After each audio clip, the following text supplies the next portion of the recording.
This is Here's How, Ireland's political, social and current affairs podcast, presented by William Campbell. Thank you for downloading episode 120 of Here's How for the 13th of May 2021. The Social Democrats are maybe the wokest party that we have in Ireland, but how sound is their reasoning? Let's find out from one of their prominent new TDs.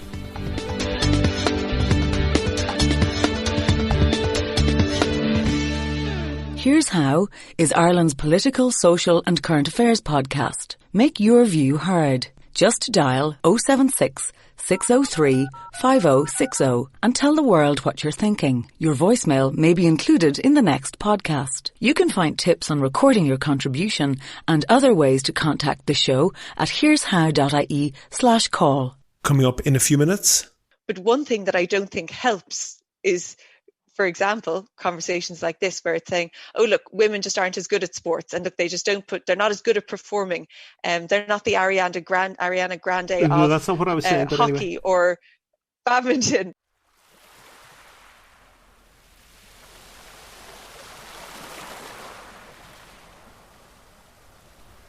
That's coming up shortly.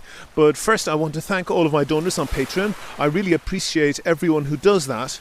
If you don't know, Patreon is a system that allows people to donate $1 or $2 per podcast or per month, and that helps me to devote more time to research and to finding interesting guests. If you think that you could do the same as them, there's details on the website and at the end of the show. I try to steer away from jargon on this podcast, but I've got 2 jargon words to give you here. The words are mop and bog off. Before I tell you what they mean, let me apologise for the background noise. I'm not in my usual little back bedroom improvised studio at the moment. I've managed to get away, so I'm complying with all the COVID regulations by self-isolating by the seaside, on a small Greek island. Good weather, nice beaches, small taverns, cheap wine. Try not to be jealous. But maybe you should be a bit jealous of the cheap wine. That brings me to MUP, which stands for Minimum Unit Pricing, the unit in question being a unit of alcohol. The Cabinet recently signed off on proposals to bring in minimum unit pricing from next January so that there will be a floor price below which alcohol can't be sold to consumers. Because alcohol is much dearer in pubs, when we have pubs, this really just affects off-licences and supermarkets that sell wine, beer and spirits. The idea has been knocking around for a while. It first came to prominence in Ireland in the 2011 Fine Gael manifesto. I'll read you what they said verbatim. Supporting Irish pubs. Fine Gael recognises the importance of the Irish pub for tourism, rural jobs and as a social outlet in communities across the country. We will support the local pub by banning the practice of below-cost selling on alcohol, particularly by large supermarkets, and the impact this has had on alcohol consumption and the viability of pubs. The viability of pubs. So it was clear that this was a measure to support the viability of one business at the expense of another. Publicans who make vast profits have huge political power. Quite a few TDs are publicans themselves. Industry sources that I've talked to say that pubs typically make a gross margin of 50% or more on the drink that they sell. If any other industry had that type of margin, there would be a rush by entrepreneurs to get into that market to cash in on those profits, and that competition would bring down prices and profit margins. But there is no rush of competition for publicans, because they use their political muscle to get the government to make it illegal for you or me to open a pub. You need a licence. The number of licences is strictly controlled. If you want one, you have to pay probably millions to buy one off someone who already has one. It's a classic government-enforced cartel. The effects of this cartel are pretty obvious to anyone who has spent time at a Mediterranean resort. Like pubs in popular locations in Ireland, the bars in Greece, Spain and so on often hire staff to stand outside the door to interact with potential customers. The difference is that on the continent, they hold out menus, talk up the fare on offer, bring people in, find them a table and so on. Their job is to get people into the pub. In Ireland, the job of the door staff is to keep people out. Think about that for a minute. What other business is in a position to hire staff to keep potential customers away? And think about what those continental door staff are doing for a moment, offering food, making sure people find seating and so on. The food in Irish pubs has improved in recent decades, but there are still plenty of places that offer nothing or next to nothing other than alcohol. This is a totally standardised product. It's almost impossible to go wrong. Restaurants are subject to the whims of taste and fashion and go in and out of business at regular intervals. Pubs, by contrast, can do the same thing year in, year out, making huge profits as they go, guarantee that nobody can come and compete with their business. So they have plenty of time and money to devote to political lobbying to make sure that their little gold mines aren't interfered with. The only fly in the ointment for them was that they were making so much profit that their customers were increasingly staying at home and having friends around for a few drinks bought much cheaper in a supermarket or off-licence. That was the context of Fine Gael's 2011 promise to recognise the importance of the Irish pub, as they put it, by restricting competition from off-licences and supermarkets. This didn't really go anywhere because, despite pressure from the publicans, there wasn't really any evidence that much of the alcohol sold was sold below cost. These guys are in business to make a buck too. But that protectionist measure has now come back like a zombie in the guise of a well-intentioned social reform, supposedly to reduce alcoholism, setting a minimum price below which alcohol cannot be sold.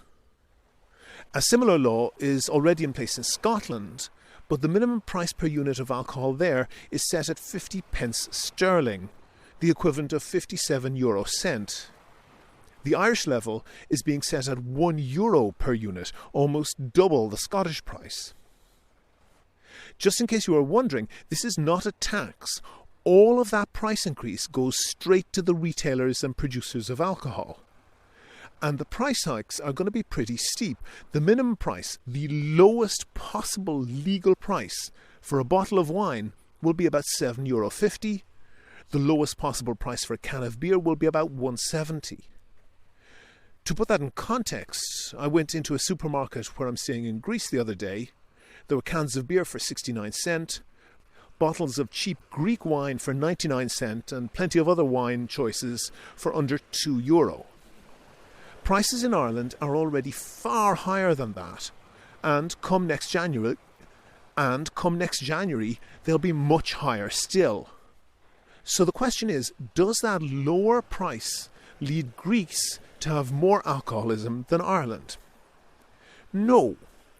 Even with the current pricing structure, where Ireland has some of the most expensive drink in the world, we're very close to the top of the World League in alcohol consumption. According to the World Health Organization, there are only 6 countries on earth where people consume more alcohol than us. We drink well over double the global average. Mediterranean countries where alcohol is dirt cheap come way down the table. Greece is at 34, Italy 48. Now, I don't want to say that there is no evidence that price has any impact on alcohol consumption. There is. In Finland, they had very high alcohol prices, but cut them sharply in 2005 in anticipation of Estonia joining the EU and making cheap booze just a short ferry ride away. There was a noticeable increase in alcohol-related harm, such as admissions to accident and emergency wards. There have been studies on this. The minimum pricing in Scotland also seems to have had some effect in the opposite direction, but it's not clear yet whether in either case this is a cultural shift or a short-term effect, and whether the previous patterns will reassert themselves. It's plausible that this will have some effect on young people drinking. Price can be a real barrier for them.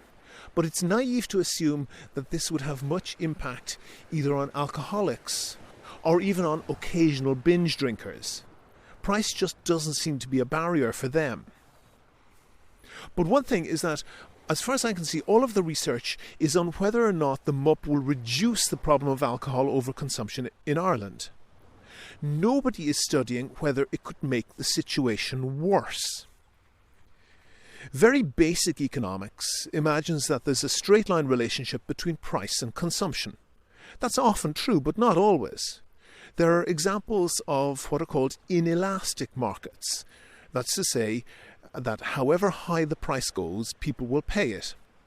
A good example of this is booze for an alcoholic. They will pay what it takes to get their fix.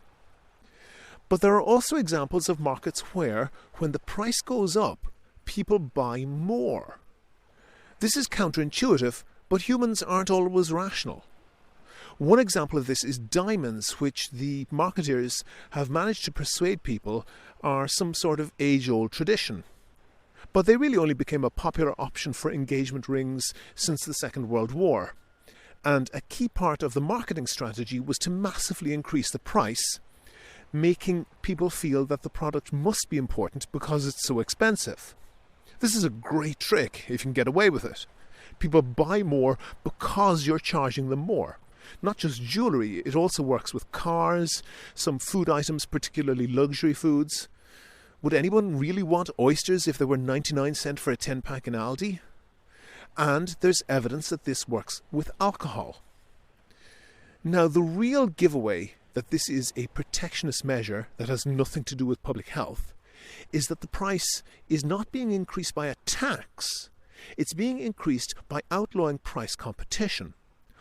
All of that extra that you will pay goes straight to the retailers and suppliers.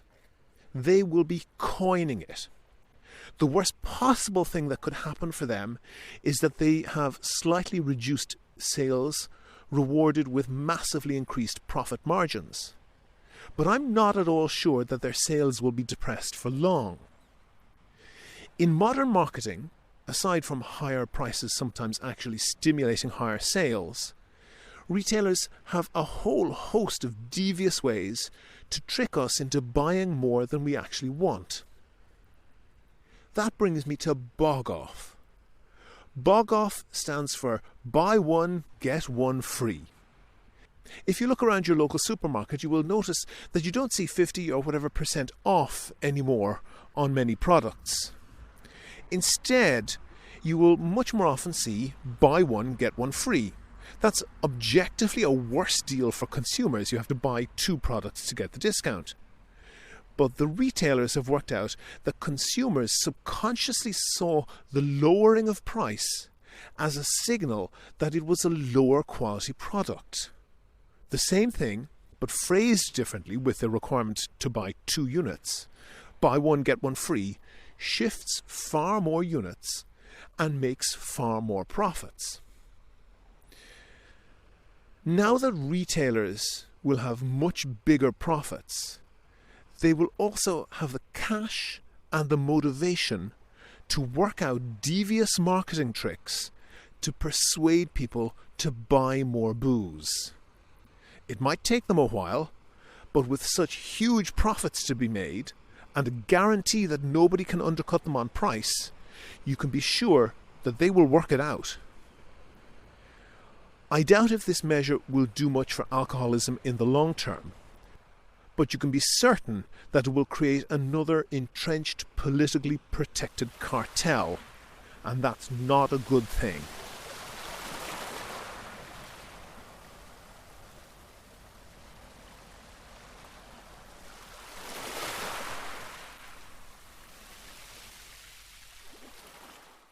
Do you agree? Do you disagree? If you want your point of view heard, dial 076 603 5060 and leave a contribution for the show. The lines are open 24/7 and you can find tips on how to record a good contribution and other ways to contact the podcast at here'show.ie/call. On the line now, I have Holly Kearns. She is the Social Democrat spokesperson on agriculture, food and the marine, and further and higher education and disability. You get a lot of portfolios when you're in a small party. She's also a TD for Cork South West. I think the only one of two left-wing TDs in Cork South West in that constituency since the 1970s, and she's the only one of 18 TDs. She's the only female in the whole of Cork City and County. Holly, you got into politics, and I think it's fair to say it's pretty obvious that you have a social justice and a gender equality agenda. Do you think that you're a good poster child for that? I suppose, being the only female TD in Cork, you kind of become a poster child for gender equality. But I mean, it's a privilege to be able to do it. And I'm glad we have at least one female TD. Another way of looking at it is that there's actually 6 times more Michaels representing Cork than there is women. And then obviously 17 times more men. But yeah, I mean, it's quite stark. And, going into politics, my main motivations would have been around social justice issues. So, for example, I was quite politically motivated by marriage equality and repeal. But the kind of motivation to continue was around climate change and the need for climate action, and particularly in relation to agriculture, because I grew up on a farm and I studied that. But since getting elected, so much of the work that I'm doing seems to be in relation to women's rights and women's issues. And, I think it's safe to say that I probably get a lot of representations in relation to those issues. So, you don't necessarily end up working on what you expect to work on, but I've really enjoyed it. And like I said, I'm very delighted to work on all of these women's issues, although it wasn't how I first saw things going. And Holly, do you accept the benefit of the antagonistic democratic setup that we have and most Western democracies have, that opposition parties, people who oppose you, really improve your ideas because they're picking holes and you're trying to improve your ideas to defend yourself against that, and vice versa? Yeah, I think, the role of a public representative is, it's integral, it's completely fundamental to listen and to be open to understanding new things that perhaps you didn't in the past. So yeah, absolutely. And I mean, most of your time spent as a public representative is listening and engaging with your communities. But of course, it's not exclusive to that. You have to listen to everybody and all the different beliefs to really make informed decisions and form informed positions on certain issues. So absolutely, I think it's very important. And I think it's a shame that the way the Dáil works is that government routinely vote down anything that the opposition brings forward, because it doesn't actually make any practical sense. Opposition TDs represent their constituents in different parts of the country and all of those things. So to kind of blanket ignore those, I think, is the wrong approach, and it's a real shame. Okay. And then my follow-up question to that really is, one of the things that you've promoted is gender equality. I think it's probably fair to say that although there might be some subterranean opposition to that, there's no real, let's say, within the Overton window, there's no permitted opposition to that. No politician is willing to stand up and criticise moves towards gender equality. Do you think that there's a danger then that perhaps bad ideas can get through because they're not being picked apart? I think that, when you think about, I think there's that expression in times of oppression when you sit on the fence, you side with the oppressor. And you're right, nobody will object or speak out against a move towards better equality for gender, for disability, for anything. However, doing nothing is almost just as bad. And that's what we've seen from this government and successive governments, that there's just an inaction. And really and truly, that is the cause of the ongoing inequality we see in gender, of course, and that stands out because it's actually over 50% of the population. But then in so many other areas as well, we see it with the travelling community, with people with disabilities, with people in direct provision. The list goes on, but it's the inaction is really the problem. And because you're right, nobody will come out and speak against it. I remember when I first got elected and raising the gender pay gap with the Taoiseach, because I think it's the 9th of November. From there on in, women kind of work for free for the rest of the year. And him just kind of saying, yeah, I agree. And something really needs to be done about that. And he was kind of scratching his head saying, I don't know why it is that guards are paid more than nurses. It must be that old breadwinning model. and kind of Okay, scratching his pause, head. pause, and pause, I'm pause on there. that, pause on that. Because you said this, and you said women, and you tweeted out this as well, actually on November the 9th, saying that women are working for free for the end of the year. Are you sure that's true? Can you give me just step through very briefly the logic on that? I don't have the breakdown figures in front of me, but I certainly had them at the time. Sure, but the logic, we don't need to get into the weeds of the, what percent or the numbers or whatever, but just step me through the logic of it. Just based on how much women earn comparatively to men, when you break that down, they were essentially working for free for the rest of the year from the 9th of November, which is kind of a stark, horrifying figure. Pause on that, because I've been looking through the figures for researching this, and I don't expect anybody to have the figures at their fingertips, but I think the logic of this is important. And you as a TD, for example, who was elected, let's say, on the same day as a male TD, will be paid, I'm correct, exactly the same. If you are elected under the same circumstances and been serving for the same amount of time, to the cent, you're paid the same. That's true, isn't it? That is true, but in terms of pay transparency... That's true in like a whole wide range of public sector jobs where there's actually a published schedule of pay for different grades and different lengths of service and so forth.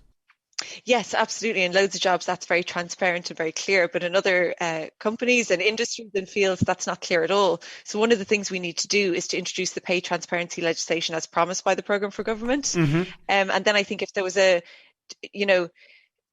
obligation for companies to carry out audits in relation to, how gender disparity, pay disparity is playing out in their companies, that's something that would really help address the gender pay gap, amongst loads of other things. Okay, pause. Transparency is very clear in relation to public Holly, pause. You've used two different terms there: gender pay gap and gender earnings gap. Which are we talking about? Gender pay gap. Okay. And as I said, you as a TD, we all know your salary. At least we can look it up because it's published information to a certain degree, perhaps not to exactly the same degree, but most people in the public sector, they have the same situation. So, are you claiming, because I want to understand what you're saying exactly, are you claiming that in the rest of the economy generates an average pay gap such that on average people in the economy as a whole are, as you put it, women working for free from November 9th onwards? Yes, I'm saying that we could amend the Equality Act to extend powers of the Workplace Commission to review, to require employers to conduct an equal pay audit. That is something that would help. Okay. That would be an audit, and that would find out some information. But would you? And you're on record as looking for legislation. Is that the limit of what you're looking for, or do you have other demands? I do. I think I briefly mentioned it there, but to introduce the pay transparency legislation as promised in the Programme for Government. To bring forward legislation in response to problems caused by increased casualisation of work, and to strengthen the regulation of precarious work, and that would benefit men and women. I suppose to expand and support the civil legal aid scheme, so we could provide free legal representation to persons taking claims under the Employment Equality and Equal Status legislation. And I suppose one of the really fundamental things, like the absolute elephant in the room in relation to equal pay, is childcare. So often, like, we just know that caring responsibilities tend to fall more on women. And I know from loads of correspondence from constituents, and it could be in relation to housing, but it goes back into this problem, is that it's actually cheaper for one parent to leave their job and stay at home and look after the kids than for the family to pay for childcare. Sure. And so often that is the woman then who ends up leaving their role because, for example, breastfeeding and different things like that. And it just seems to be the tendency. It's in our culture, it's in our society. If we had, a fully functioning state provision for childcare, I think we'd see less of that happening and more women being able to stay in the workforce. Okay. Loads of different aspects Pause on that, because I suspect that on a huge range of the issues that you campaign on, I'd agree with you. And it probably wouldn't make a very entertaining podcast for anybody if we were just to sit here and agree with each other. But I want to tease out the ideas. And on this podcast, we have an intelligent listenership, and they're able to understand the issues. And that's why I want to kind of tease out this issue.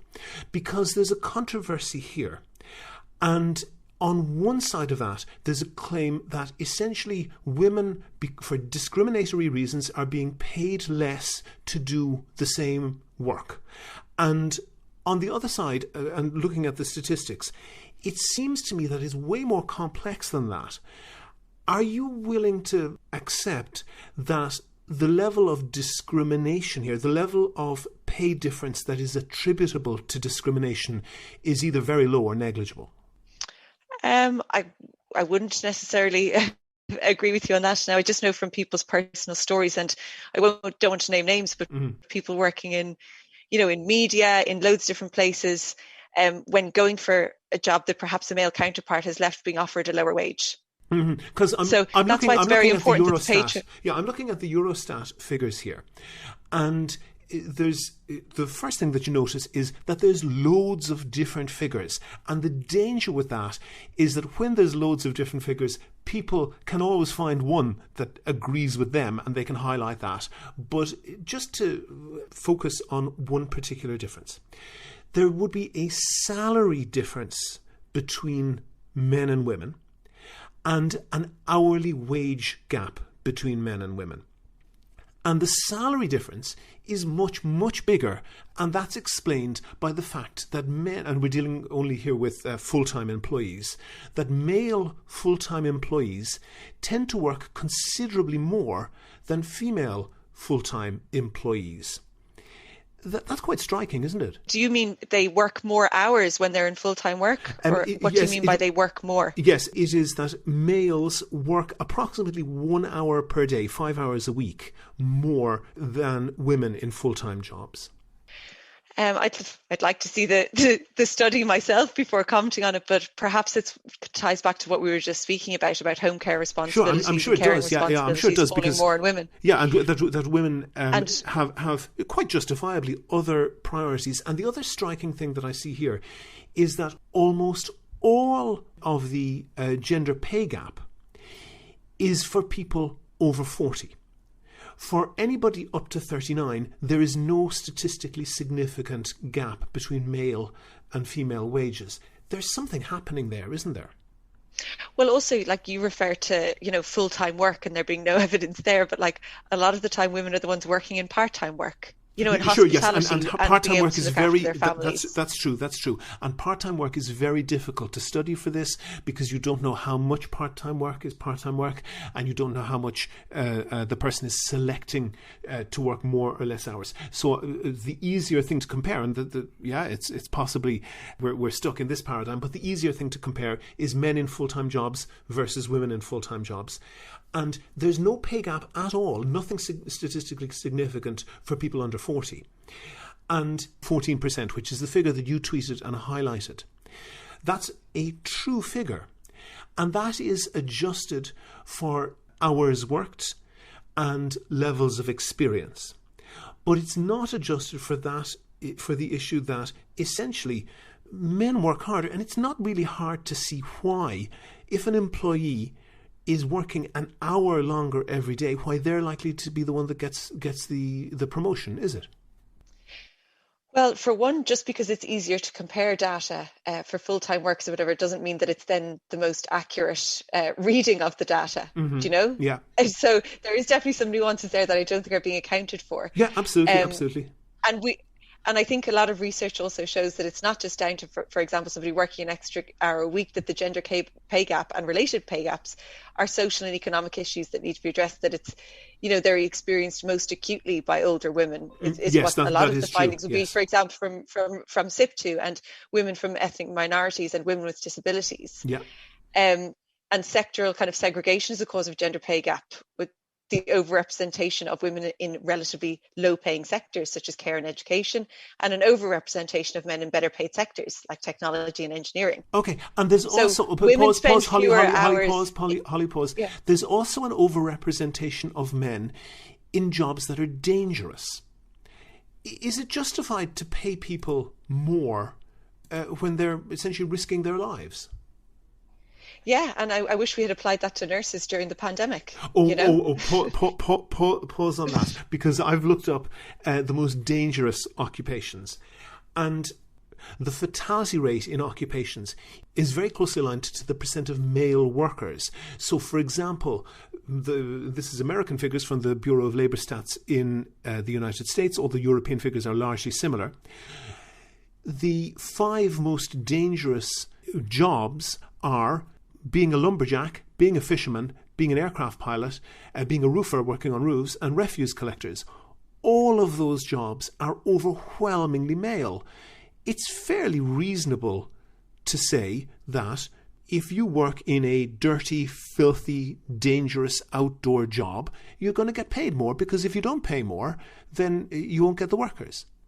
Absolutely. I agree that something like, risk to life and stuff, there should be a realization that it deserves pay based on that. 100%, I agree with you. I also think responsibility in your job is an important one. That the more responsibility you have, the more you should be paid. And that kind of risk of life thing that you're speaking about, I just 100% agree with that. If there's a risk to your life at work, I think that has to be considered in your paycheck. Absolutely. Okay, but pause, Holly, pause. You were referring to the 14% pay gap. And that is adjusted for the more hours that men work. But it's not adjusted for that. So, for example, people who work for Irish Water, down sewerage, pipelines and so forth, that's a pretty unpleasant job. And it is overwhelmingly male. Fishermen, one point I saw an objection to saying fishermen, but 99.9% of fishing workers are men, and it is a ludicrously dangerous job. It's about 60 times more likely to get you killed than the average job. Isn't it possible that 14% that you're referring to has nothing to do with discrimination? It's just down to the fact that men and women choose different types of jobs. No, I don't believe that it's because men and women choose different kinds of jobs that we have such a gender pay gap in this country. I think the factors that you're talking about play into it, but it's not like people in the fishing sector are the ones raking it in. So I don't think it's the best example to use. There's lots of fishing in my constituency, and the vast majority of fishing families are the small kind of inshore fisheries, and they're not cleaning up the cash. So that's not where we're seeing the imbalance in pay. And I absolutely think that people, for example, in the fishing industry should be recognised for that risk that they take and paid accordingly. And then similarly, when you think of the responsibility that, for example, a nurse has, you've got people's lives in your hands every day, I think they should be paid for that too. And where is the reasoning in, guards being paid more than nurses? Both have responsibility. But I don't think you could say that being a guard is harder work or that there's more responsibility. And yet that is the reality. And they're two state-provided jobs where we see a very obvious discrepancy. Hold on. Are you jumping back from the particular to the general back and forward? So first of all, by the way, I kind of agree with you on the guards thing. I suspect that the Gardaí are paid very, very substantial salaries for reasons that are entirely different to gender equality, that they are being paid to be loyal to the state and essentially not to question authority. But I don't want to go down that particular road.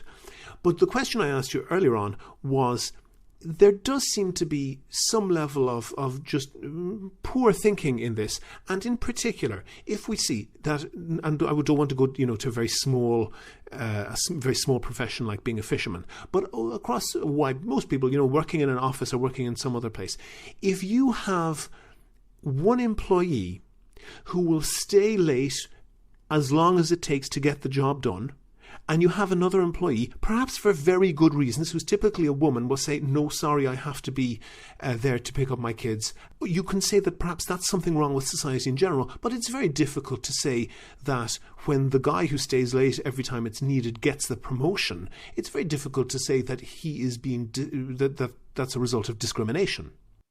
Yeah, and I'd like to see where you've gotten that information in relation to men doing longer hours. I haven't seen that particular study. It's Eurostat. It's the actual figures you were referring to. It's also the source of your figure of the 14% earnings difference. So you accept this aspect of it, but not the 14% difference in earnings aspect of it. I accept that the 14%. No, I accept that the 14% sorry, just to interject. I know you keep telling me to stop talking, but just for 1 second. In fairness, people in hospitality, for example, because they're mainly working part-time, they're not taken into consideration in these studies. Yep. And the vast majority of people employed in hospitality are women. And I can tell you from working most of my life in hospitality, that you very often end up staying late, doing extra hours, doing all of those things. I find it very difficult to believe that it is, men doing more of that than women. I think that it's probably just the sectors that are being looked at. This full-time employment in these industries, they are predominantly filled with men, and then more part-time and precarious work is, more often filled with female employees. So these stats aren't necessarily truly representative of how much overtime people are doing. Okay. Then let me play you this clip briefly and we'll talk about it. And I've helped win 4 World Cup championships and 4 Olympic gold medals for the United States. And I've been told that I don't deserve any more than less because I am a woman. You see, despite all the wins, I'm still paid less than men who do the same job that I do. For each trophy, of which there are many, and for each win, for each tie, and for each time that we play, it's less. And I know there are millions of people who are marginalized by gender, and I and my teammates are here for them. We know what it means when people kneel to kneel with them. We know what it means when people stand and cheer, and we know what it's like to be in a full stadium. Thousands and thousands of people who chant together all at once at our moment of greatest triumph, equal pay, equal pay. And that's Megan Rapinoe. She's, I think, the captain of the US women's soccer team. And she took a very high-profile case for equal pay with the men's soccer team. That seems to be a bit insane to me. Soccer players are essentially performers. Their job is to sell baked beans by getting people to watch the ads in between the soccer games. That's a very poor level of argument, isn't it? Which aspect of it is a poor level of argument? Well, the argument that because she trains and plays the same number of soccer matches as a male soccer player, she should get the same salary. Why shouldn't she? Well, if I know a few people who can pick up a guitar and play or whatever, and maybe some of them might be good enough to fill a local dance hall or fill Vicar Street in Dublin or some other venue in Cork, would they expect to be paid the same as Ariana Grande for filling a massive stadium? Oh, sorry. So you're saying she should get paid less because she's less skilled? No. I'm saying that her job is to sell baked beans, is to essentially get sell advertising on to the audience. Women's soccer has a vastly smaller audience, and I suspect that many players, for example, male players in the League of Ireland, train and play just as hard as many people in the Premier League or whatever other major soccer leagues there are around the world, but they get paid an awful lot less because they are performers and they're performing to far fewer people. Okay, so, well, yeah, you're kind of comparing like with like for half of it and not with the other half. Where's the not like with like? For example, well, it's not like with like in terms of, so you're talking about how many tins of beans will you sell or how many tickets to the game will you sell? Yeah. And yes, I completely recognise and understand that less tickets sell for women's sports. But it's not like with like because for forever since sports have been founded, more funding has been directed at male sports. So that needs to change, and that goes down to wages for Olympians as much as it does, funding for advertising, for trying to get people into games. Like, we obviously have a cultural and societal issue around how we view women in sport versus men. Mm-hmm. And we know that's because historically sports have been very dominated by men. But again, that's something that just has to change. We don't go, well, that's the way it's always been, so that's the way we accept it.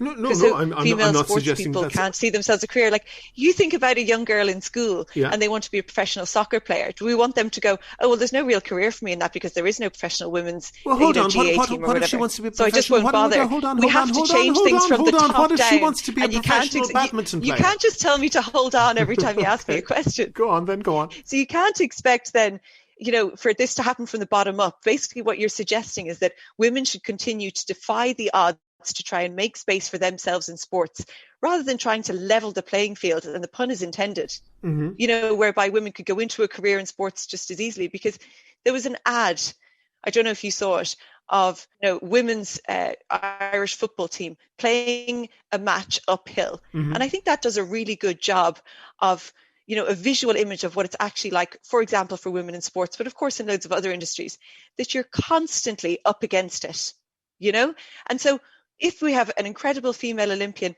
for example, Sonia O'Sullivan, probably the most impressive Irish Olympian ever, but she probably had to work so much harder.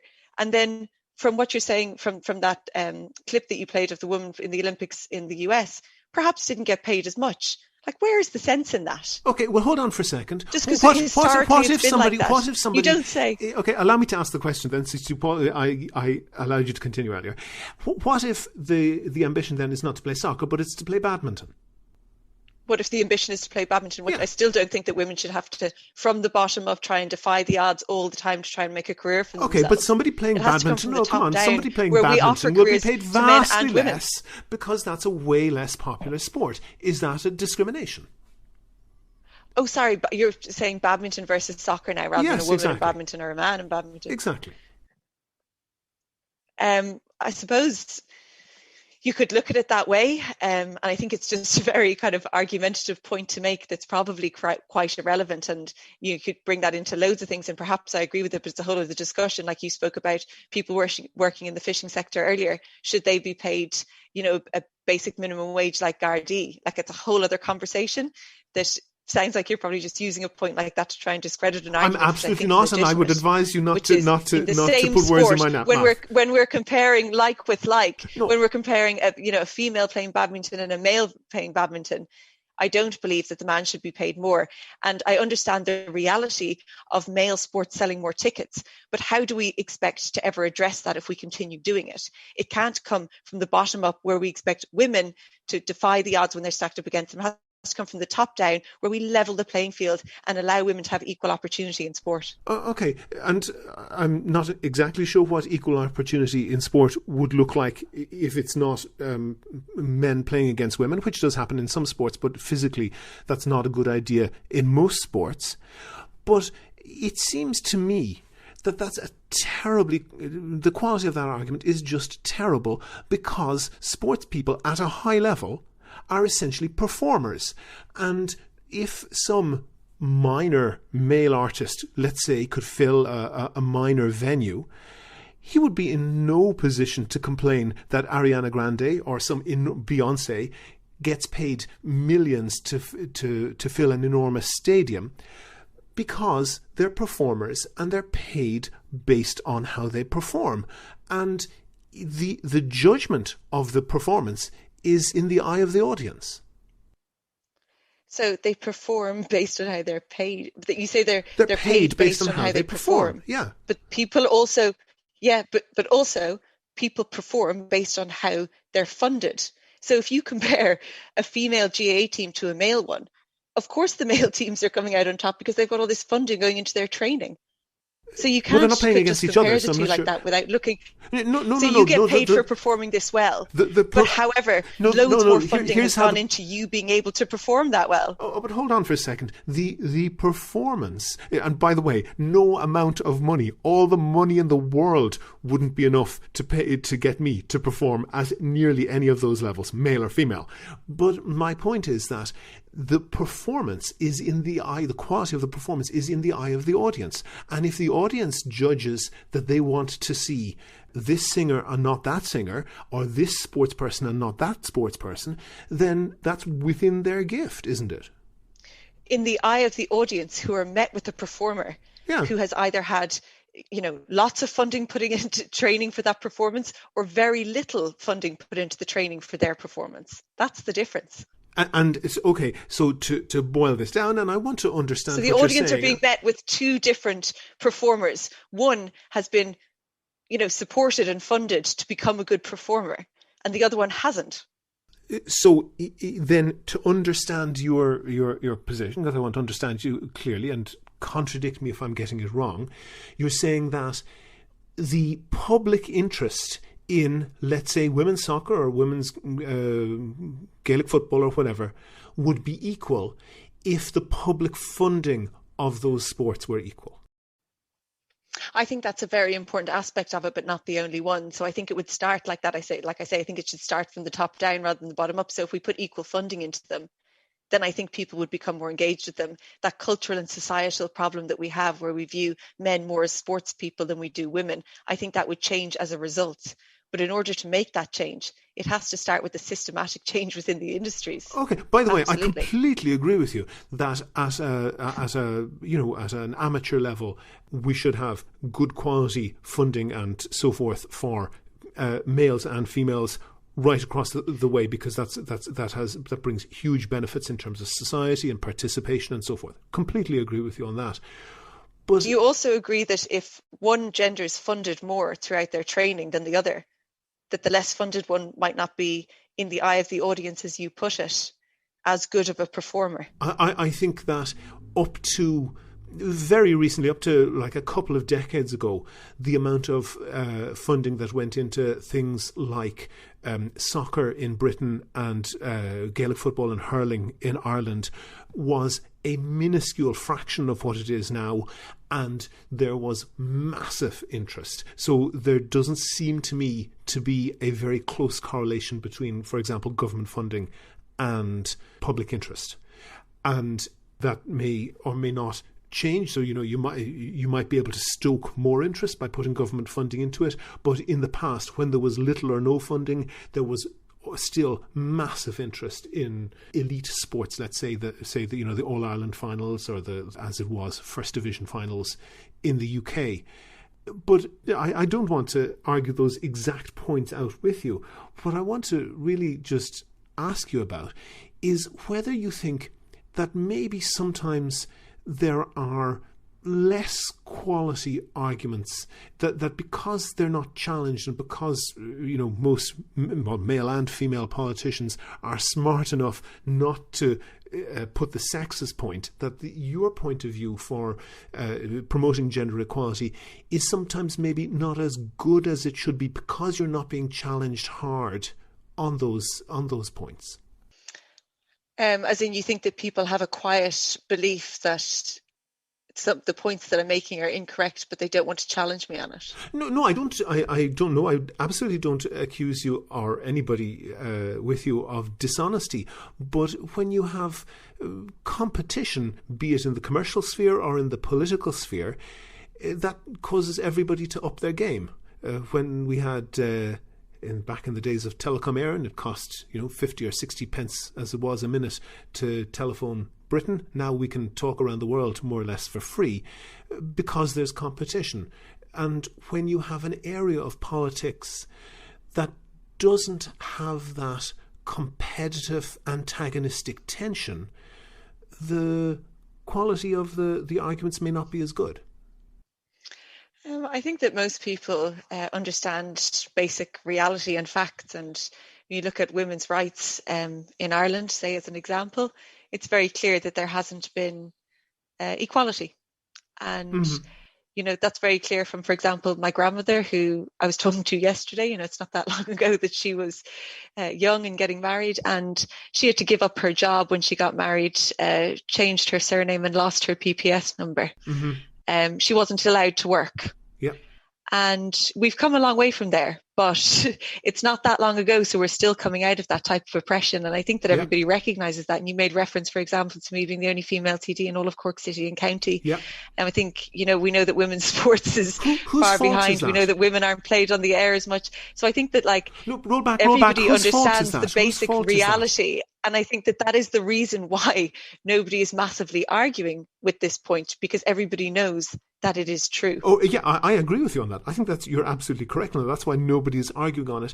But I think that's why sometimes the quality of the detail of the argument, the very fine-grained detail. But just to roll back, as you say, you are the one female out of 18 TDs in Cork City and County. Whose fault is that? Do you want me to pick a person, or what do you mean? Whose fault is that? I mean, this is such a broad issue. I would have said, whose fault is that? I would have said it's the electorate's fault. So going back as far as when my grandmother was getting married, this is you can blame the electorate if you want.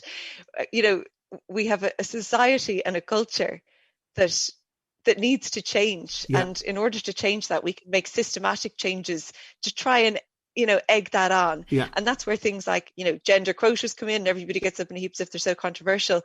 But there are loads of things we can do.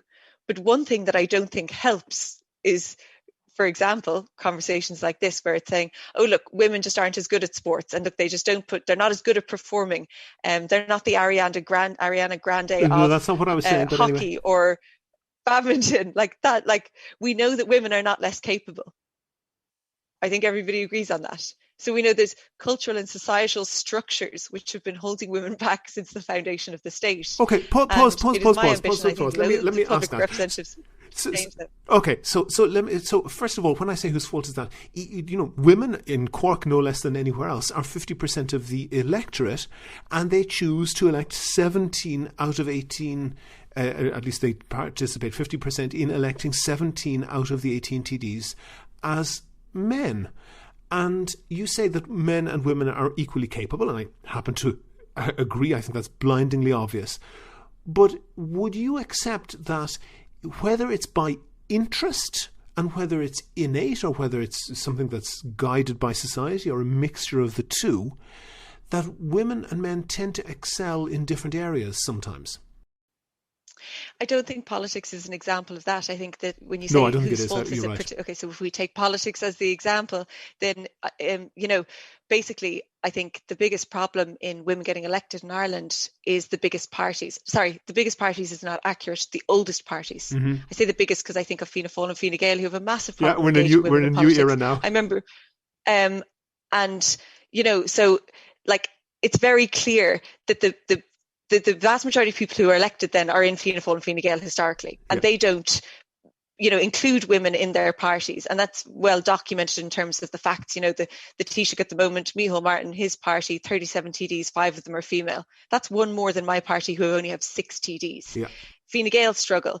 And then, I was going to say big parties because they elect the vast majority of people in the country. Yeah. But the reality is that it exists within all of the old parties. So the Labour Party is the only other party that is that old. And that doesn't have one single female TD. So I don't think it's the electorate's fault. I think it's these organisations, these political parties that have an ingrained misogynistic culture that does not put women forward. We saw in the general election this blatant putting women on the ticket to meet the gender quota. Mm-hmm. So I saw a TD who was selected as the candidate who was going to get elected on the front page of a newspaper say, we're looking at these 2 other TDs to add to the ticket to, quote, tick the gender and geography box. That is not an attempt to get a woman elected. Mm-hmm. That is an attempt for a misogynistic party to have enough women on the ticket to meet their gender quota without making any real or meaningful attempt to get them elected. Yeah, I agree. Don't for a second believe that women are less capable or men just happen to do better in politics. Yeah, I agree. Hold on. Problem. Okay, yeah, I completely agree with you on that. And by the way, there was one party that was in danger of not meeting the gender balance quota at the other end. That was your party. You had so many female candidates. So I don't know whether I should say congratulations or whatever on that. But my point is that even in the far more gender equal days that we have now compared to, as you said, the time of your grandmother, if you look at some things that are more fine-grained, there are still enormous gender differences. For example, in the courses that male and female students take, they're highly gendered still. Why do you think that is?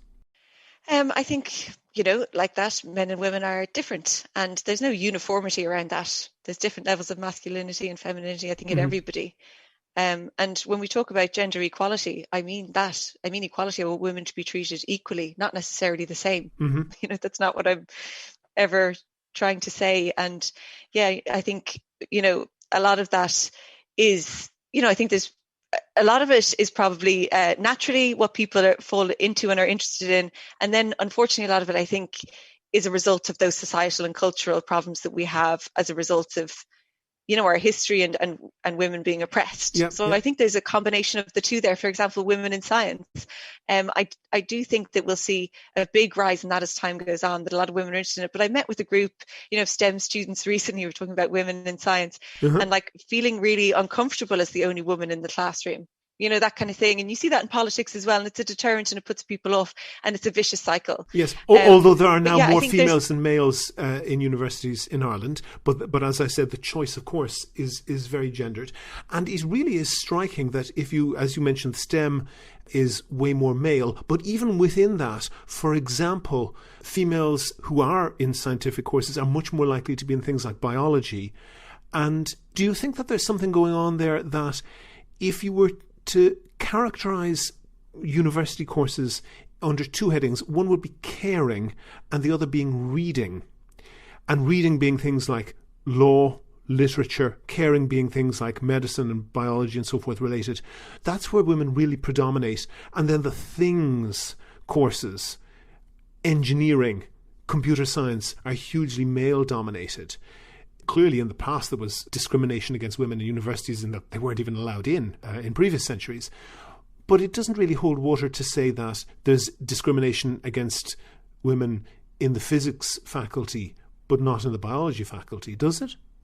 I think that there's two different things at play there. So for one, you're kind of talking about maybe an instinct being more prevalent in one gender versus the other, like maybe a caring one or a whatever that is. And I think that plays a part in it, in the kind of disproportionate amount of women, for example, in caring roles and stuff like that. Yeah. There's also the societal aspect of that, where that's expected of you as a woman, or something else is expected of you as a man. And I think we'd see less of it without those societal problems. Are you sure? And like you talk about, you know, people were discriminated, or there was this discrimination in universities, but it's not there now. Like, no, I didn't say that. When there's that discrimination, it doesn't just disappear overnight then. For example, that's true. That's true. Hold on, Holly, that's true. Hang on. I'm going to do the same as you do to me when I'm talking. That, you know, once we allow equal, you know, marriage, once we allow gay people to marry, it doesn't mean that the shame and pain and stigma disappears overnight. That's true. That's a good point. We have better equality in universities. It fades away, one would hope. Pain, shame, and stigma isn't just gone because the rules have changed. Yes, that's true, but it's curious that it's gone in the biology department and the medicine department and the law department, but it's not gone in the engineering department and the computer science department. That is curious, and that's true in every university pretty much in the Western world. Yeah, it's very curious and something we need to look into, I suppose. I'm a scientist. My little sister is finishing school at the moment, and she's going on to do chemistry.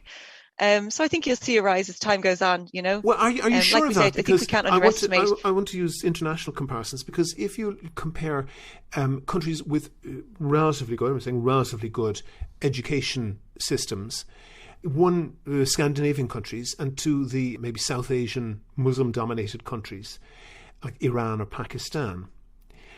And in Iran and Pakistan, you have a huge dominance of women in computer science and engineering.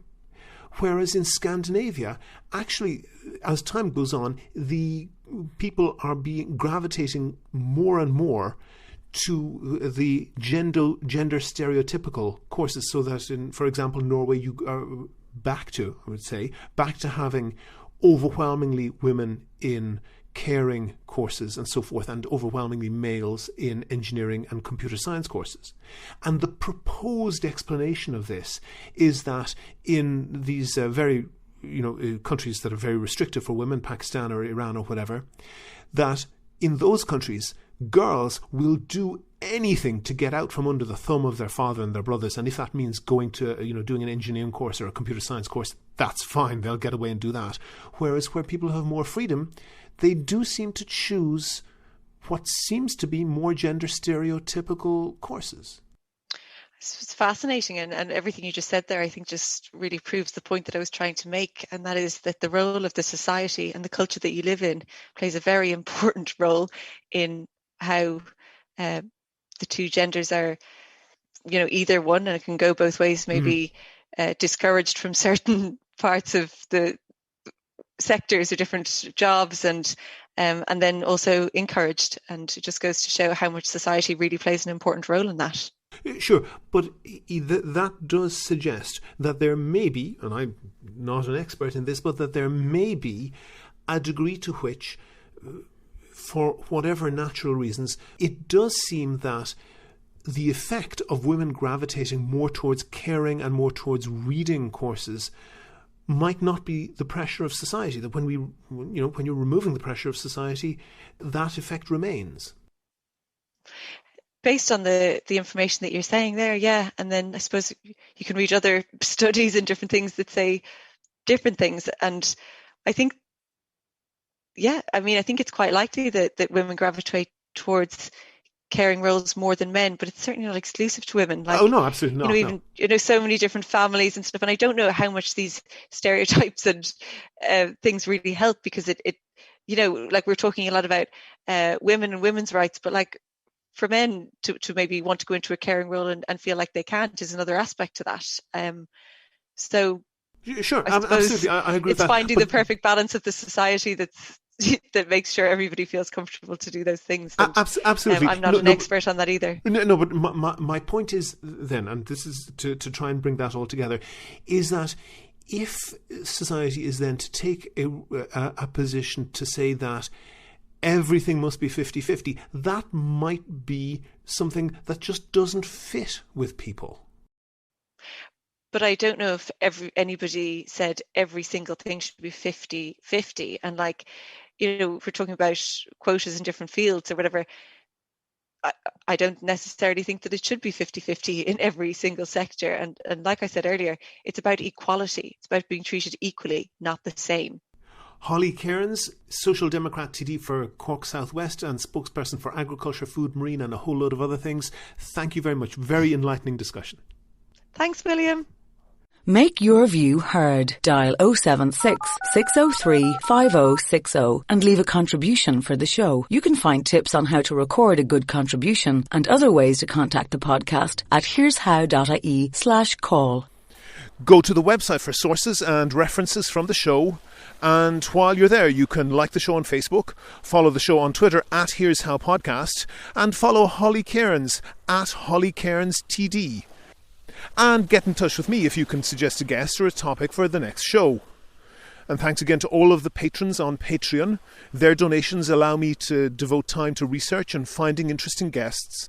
And if you could do the same as them and donate €1 or €2 per podcast or per month, please do go to patreon.com/here'show. That link is on the website. Also there you can find out how to subscribe to the podcast for free on your computer, on your phone or by email. All that information is at www.here'show.ie. The Here's How podcast is produced and presented by me, William Campbell, and by Kevin Wolf, if he's managed to get all these files from me and put it together into a podcast. Thank you for listening.